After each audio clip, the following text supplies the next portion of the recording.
never thought I would find myself in a moment like this.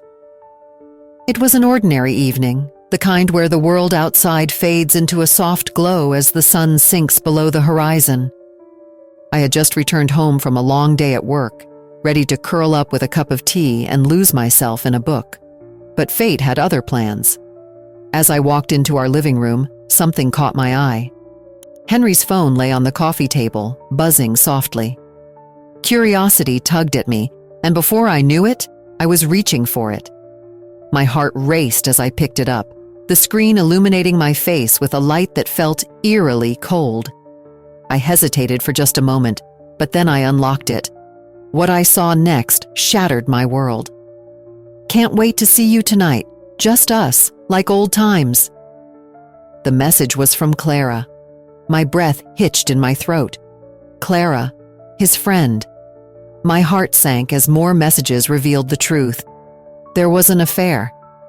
The very foundation of my love, my safe haven, was crumbling before my eyes. How could he do this to me? I felt a wave of nausea wash over me, a mix of anger and betrayal. What was I supposed to do now? My mind raced. I could feel the tears prickling at the corners of my eyes, but I refused to let them fall. I took a deep breath, letting the pain transform into something else. I would not be a victim. No, not me. I would reclaim my power. As I sat there, the memories of happier times flooded my mind. I remembered our first date, the laughter we shared, the way he looked at me as if I was the only person in the room. How could that be the same man who was betraying me? The contrast was unbearable, and I felt a deep ache in my chest. But I was done crying. I was done being weak. A vow formed in my mind, sharp and clear. My revenge would be meticulous. It would not be a rash act born from anger. It would be a calculated masterpiece. I needed to plan, to gather information, to understand every nuance of this betrayal. I set the phone back down, my hands trembling but my resolve strengthening. I would watch him. I would learn his secrets. Henry thought he could play with my heart and get away with it. I would make sure he understood the consequences of his actions. That night, sleep eluded me as I lay in bed, staring at the ceiling. Questions swirled in my mind. How long had this affair been going on? Did he even care about me at all? Did Clara know how much I loved him? I tossed and turned, my heart heavy but my mind racing with possibilities. The next morning, I woke up with a renewed sense of purpose. I had a plan. I would observe Henry, document his movements, and piece together the puzzle of his betrayal. I needed to know everything, from who he was with to what he said. This was no longer about love. It was about power. As I sipped my coffee, I spotted him getting ready for work, his usual charming smile plastered across his face. Did he even suspect I knew? I watched him, my heart a mixture of sorrow and determination. I felt like a detective, ready to uncover the truth. "Hey, Lila, you okay?" he asked, glancing over at me. "Of course," I replied, forcing a smile that felt foreign on my lips. "Just enjoying my coffee." He nodded, oblivious to the storm brewing inside me. As he left for the day, I felt a sense of calm wash over me. This was just the beginning. I would gather the pieces of this betrayal one by one, and when the time was right, I would strike. I was no longer Lila Mercer, the unsuspecting wife. I was a woman on a mission, and nothing would stand in my way. Every heartbeat echoed my resolve. I would reclaim my power, and Henry would learn that love is not a game. I took a deep breath as I settled into my new routine. Each day, I watched Henry from a distance, like a hawk observing its prey. I parked my car a few blocks away from our apartment, hiding behind the big oak tree that stood proudly near the sidewalk. With a notebook in hand, I jotted down every detail of his daily life, trying to piece together the puzzle of his betrayal. Henry had a predictable schedule. He would leave for work at 8 in the morning, often with a cup of coffee in one hand and his phone in the other. I noted how he always smiled at the same barista, a woman named Sarah. Did he flirt with her too? My heart burned at the thought. One afternoon, while I sat in a nearby cafe, I noticed a familiar face walk by. Alex, Henry's friend. I had always thought of Alex as a casual acquaintance, someone I rarely interacted with. But today, something felt different. He paused for a moment, glancing around as if he sensed someone was watching. I ducked slightly, hoping he wouldn't see me. "Hey, Lila!" Alex's voice broke through my thoughts as he walked toward me. I forced a smile, trying to act casual. "Hey, Alex, what brings you here?" I asked, my heart racing. "Just grabbing a coffee. You?" he replied, glancing at the notebook on the table. "Oh, just working on some things," I said, quickly closing it. He raised an eyebrow. "You sure you're not spying on someone?" I chuckled nervously. "No, nothing like that. Just trying to stay busy." Alex leaned closer, his voice dropping to a conspiratorial whisper. "You know, I've heard some things about Henry, things that might interest you." My pulse quickened. "What do you mean?" He hesitated, looking around before continuing. "I've seen him with Clara. They act like they're more than friends. You should know that." My stomach twisted at the mention of Clara. "Why are you telling me this?" I asked, searching his face for sincerity. "I can't stand Henry. He talks a big game, but he's not a good friend. If you want to know more, I can help you," Alex said, his tone earnest. I weighed my options. Could I really trust him? But the thought of having someone on my side, someone who understood my pain, was tempting. "Okay," I replied cautiously. "What do you have in mind?" Over the next few days, Alex and I met regularly. He shared his observations about Henry, revealing details I had not noticed before. "He's been spending a lot of time at that bar downtown," Alex mentioned one evening as we sipped our drinks. "I'm pretty sure Clara is involved." I felt the anger bubble up again. "He has no idea what he's playing with," I muttered, gripping my glass tightly. "But Lila," Alex said, his voice steady, "what are you going to do about it? You can't just keep watching from the sidelines." His words struck a chord. I realized I was teetering on the edge of a dangerous path. "I know I need to do something," I admitted, my voice barely above a whisper. "But I don't want to become someone I hate." Alex nodded, understanding. Revenge can be tricky. It's a fine line between getting even and losing yourself in the process. As I sat there, contemplating my next move, I couldn't shake the feeling of uncertainty. How far was I willing to go? I wanted justice, not just for me, but for everyone who had been hurt by Henry's lies. But with every plan I envisioned, I felt a small voice in my head asking me to reconsider. What if I lost my way? What if the revenge I sought turned me into someone I didn't recognize? I glanced at Alex, who seemed to sense my internal struggle. "Just remember, Lila," he said softly, "you control the narrative. Don't let Henry or anyone else write your story for you."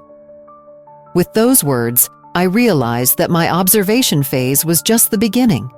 I had to be careful, strategic, and smart. I was no longer just a wounded woman. I was becoming a player in this game of revenge. But I needed to tread lightly. The stakes were higher than I had ever imagined. I stood at the edge of the party, scanning the crowd for familiar faces, especially Henry and Alex. I had finally gained entry into their social circle, a feat that felt both thrilling and terrifying. My heart raced as I remembered my purpose. This night was just another step in my meticulous plan of revenge. I spotted Henry laughing, his eyes sparkling with a joy that seemed so foreign to me now. It used to bring me warmth, but now it only ignited a fire of determination within me. I took a deep breath and approached him, masking my true feelings behind a smile. "Hey, Henry!" I called out, forcing an upbeat tone into my voice. He turned, surprised to see me. "Lila, I didn't expect to see you here." His smile was genuine, but I couldn't help but feel a pang of anger at how easily he could be cheerful, unaware of the storm brewing beneath my calm exterior. "I thought I'd join you guys for a change," I replied, casually glancing around for Alex. "Where's Alex?" "Oh, he's around somewhere," Henry said, waving his hand dismissively. "You know how he is, always mingling." As we chatted, I kept my gaze fixed on the entrance, waiting for Alex to arrive. I needed him to see that I was part of their world now. I had to play the part perfectly. When Alex finally walked in, I felt a flutter of excitement mixed with anxiety. "Lila!" Alex exclaimed, his eyes lighting up when he saw me. "You came!" "Of course. I wanted to see what all the fuss was about," I said, my smile widening. I could feel the tension building around me, like a taut string ready to snap. As the night went on, I made sure to weave myself into their conversations, subtly pushing the narrative that would spark discord between them. "So, Henry, I heard you and Alex have been working on that project together. How's that going?" I asked, glancing between the two men. Henry shrugged, taking a sip of his drink. "It's been fine, just a bit busy, you know." "Busy? Or maybe too busy to keep your commitments," I interjected lightly, my tone playful, but my words carried an edge. Henry looked at me, puzzled. "What do you mean?" "Oh, just stories I've heard about how you've been spending your time lately," I said, letting the insinuation hang in the air. I could see Alex's expression shift, a flicker of understanding passing between us. "Yeah, I've heard some things too," Alex added, leaning closer.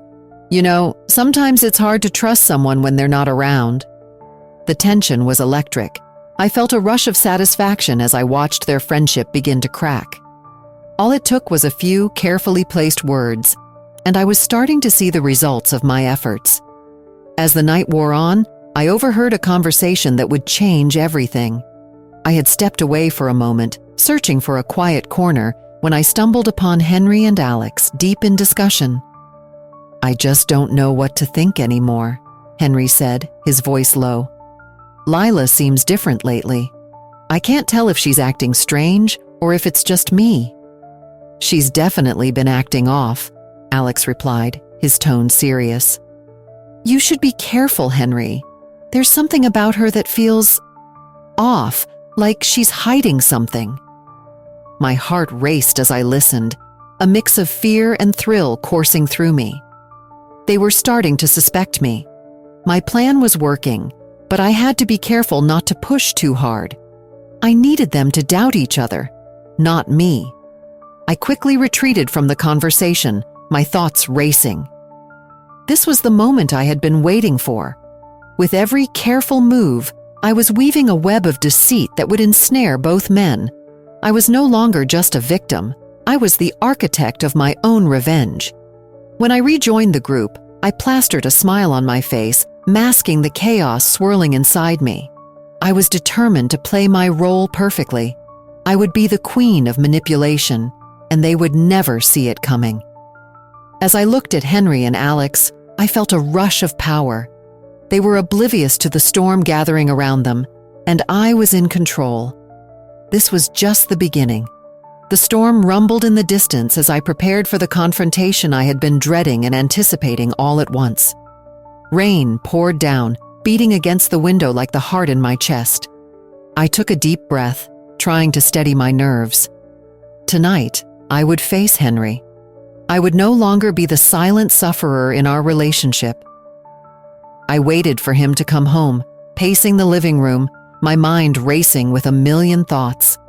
Each minute felt like an hour as I replayed the words I wanted to say. How could I make him understand the depth of his betrayal? How could I make him feel the pain he had caused me? When the door finally opened, I turned to see him step inside, soaked from the rain.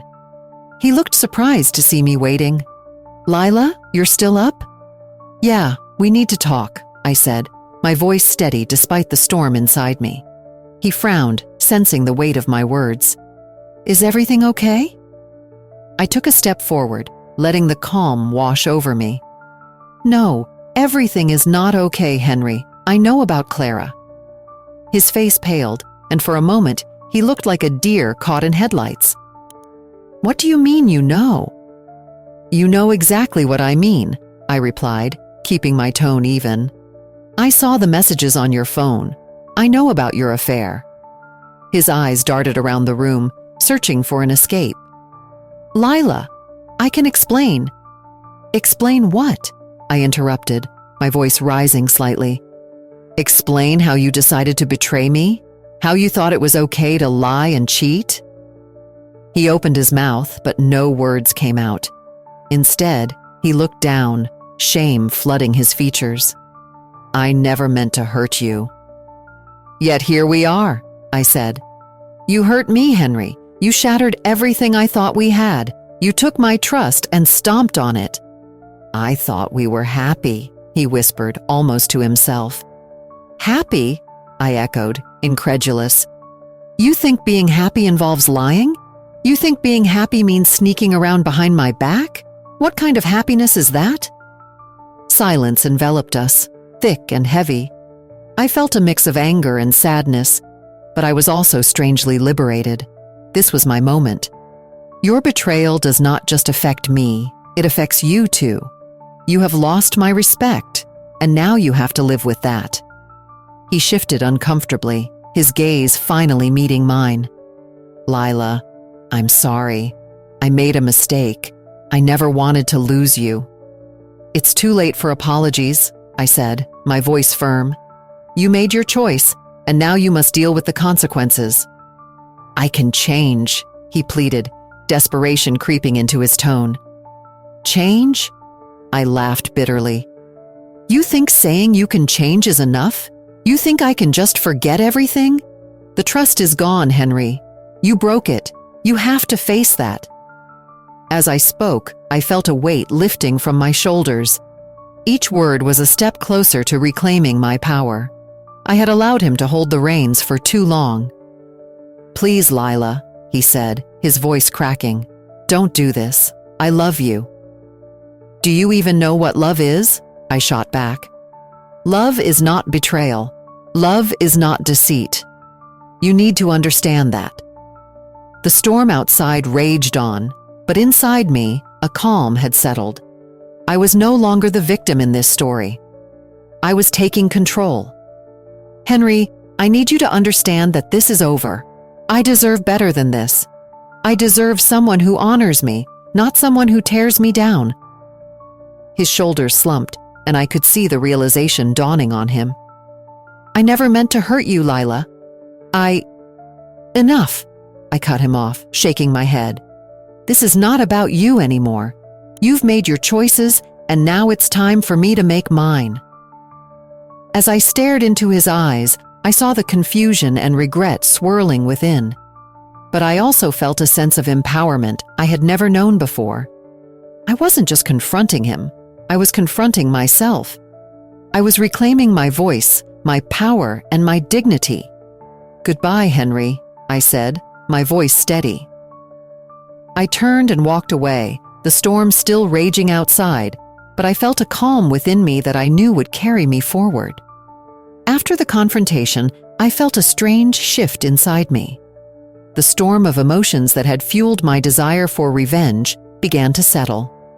I stood in my room, staring out the window at the gray sky, wondering if I was ready to let go of the anger that had held me captive for so long. My heart raced as I thought about everything that had happened. Was I really capable of forgiveness? The next day, I decided to take a walk to clear my mind. As I strolled through the park, I caught sight of Clara sitting on a bench, lost in thought. My first instinct was to turn away, to avoid her like she was poison. But something stopped me. I had spent so much time plotting against her and Henry, yet here she was, just a woman who had made mistakes. "Lila?" she said, looking up at me, her eyes wide with surprise. "Clara," I replied, forcing a smile. "What are you doing here?" "I needed some air," she said, her voice trembling slightly. "I guess I'm just trying to sort things out." I took a deep breath. "Me too," We sat in silence for a moment, the tension hanging between us like a heavy fog. I could see the pain etched on her face, and for the first time, I felt a twinge of empathy. She wasn't just the other woman. She was also a victim of Henry's deceit. "I didn't mean for this to happen," Clara said, breaking the silence. "I thought he loved me. I thought—" Her voice trailed off, and I saw tears well up in her eyes. "It's okay," I said softly, feeling a strange connection to her. "You're not the only one hurt here. I loved him too." She nodded slowly, wiping her tears away with the back of her hand. "I never wanted to hurt you. I thought he was single." "Did you?" I asked, my voice steady despite the turmoil inside me. "Or did you choose to ignore the truth?" Clara looked at me, her expression a mix of regret and defiance. "I wanted to believe the lies he told me. I thought he would leave you." I felt a knot tighten in my stomach. "And now?" "Now I feel lost," she admitted, her voice barely above a whisper. "I don't know what to do." I sat back, the weight of my revenge plans suddenly feeling foolish. I had been so focused on making her and Henry pay for their betrayal that I hadn't stopped to think about how they felt. They were both lost in a web of lies, and I was just another thread in that tangled mess. "Maybe we're all just trying to find our way," I said, surprising myself with the words. "Maybe holding on to this anger isn't the answer." Clara looked at me, her eyes searching mine. "What are you saying, Lila?" "I mean, I could keep plotting my revenge, but what would that really accomplish? It wouldn't change what happened. It wouldn't heal the hurt." I took a deep breath, feeling a weight lift off my shoulders. "I want to move forward. I want to heal." She nodded slowly, as if considering my words. "But what about him? What about Henry?" I shrugged, feeling a sense of calm wash over me. "I can't control his actions. I can only control how I respond. I want to reclaim my life, not waste it on anger." Clara smiled faintly, her expression softening. "I think I understand. Maybe we can both find a way to heal, even if it means facing the truth." As we talked, I felt a sense of clarity I hadn't expected. Forgiveness didn't mean forgetting. It meant freeing myself from the chains of resentment. I realized that true liberation comes from self-respect and healing, not from revenge. We stood up, and as I walked away from Clara, I felt lighter. The path ahead was not clear, but for the first time, I was ready to take a step forward. I was ready to let go of my anger and embrace the possibility of healing. As I stepped out of the shadow of my old life, I felt the weight of betrayal lifting off my shoulders. It was time for a resurrection, a rebirth into a new version of myself. I took a deep breath, filling my lungs with the fresh air of possibility. I was no longer just Lila, the wife who had been betrayed. I was Lila, a woman ready to discover herself again. I decided to revisit some of my old passions. Painting had always been a refuge for me, a way to express feelings I could not put into words. I gathered my supplies, dusted off my easel, and set up in the small nook by the window. The sunlight poured in, casting a warm glow on the canvas waiting for my touch. As I dipped my brush into vibrant colors, I felt a sense of freedom wash over me. Each stroke was like a release, a cathartic expression of everything I had been through. I lost track of time, completely absorbed in the rhythm of my art. "Wow, Lila, this is beautiful!" my friend Sarah exclaimed as she walked in unexpectedly. I smiled, surprised to see her. "Thanks, Sarah. I've been trying to get back into painting. It feels good." "I can tell. You look different," she said, tilting her head. "It's like you've shed some heavy weight." I paused, considering her words. "I have. I'm trying to find my way back to me." Sarah sat down beside me, her eyes studying the canvas. "You know, it's not just about revenge anymore, is it?" I sighed, knowing she was right.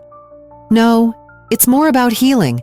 I thought revenge would give me power, but I see now that I need to focus on my own growth." "That's the spirit," she encouraged. "You've got so much to offer, Lila. Don't let anyone take that away from you." Her support was a balm to my soul. I picked up my brush again, feeling the urge to create. I painted not just what I felt, but who I wanted to become. With every stroke, I was reclaiming my voice and my identity. As the weeks passed, I threw myself into my art and various activities I had long neglected. I joined a local art class and met other creative souls who inspired me. I began to feel a sense of belonging that I had missed for so long. One evening, during a group critique session, I shared my latest painting. "This piece represents my journey," I explained. "It's about finding light after darkness." "You've captured that beautifully," a fellow artist remarked. "Your work speaks to resilience." Their words resonated deeply within me. I realized my pain had morphed into something powerful, something that could inspire others. I wanted to share my journey, not just for myself, but for anyone who had endured betrayal and emerged stronger. I decided to organize an art show, showcasing my work and the stories behind each piece. I wanted to highlight the beauty that could come from pain. When I announced my plans to Sarah, she was ecstatic. "Lila, this is incredible. You'll inspire so many people," she exclaimed, her eyes wide with excitement. "I'll help you with everything. We can make this amazing." With her help, I began to prepare for the show. I spent hours curating my pieces, writing descriptions, and inviting friends and family. Each small step brought me closer to a life I had almost forgotten I could have. On the night of the show, I stood in the gallery, my heart racing. Friends filled the room, admiring my work. I felt a mix of nerves and excitement as I prepared to speak. "Thank you all for coming," I said, my voice steady. "This collection represents my journey of healing after betrayal. It's about reclaiming my identity and finding strength in vulnerability." As I spoke, I saw nods of understanding and empathy among the audience. I realized I was not alone in my experiences. Everyone had faced their own battles, and art was a bridge connecting us all. By the end of the night, I felt a sense of accomplishment I had never known before. I was no longer just the woman scorned. I was Lila, an artist, a storyteller, and a survivor. I embraced my new life, ready to face whatever came next, free from the shackles of betrayal. The true victory lay within me, and that was a power no one could take away. Share this story if you believe that resilience can transform pain into beauty. Leave a comment about how rediscovering a passion has impacted your life, and subscribe to the channel for more inspiring stories like this one.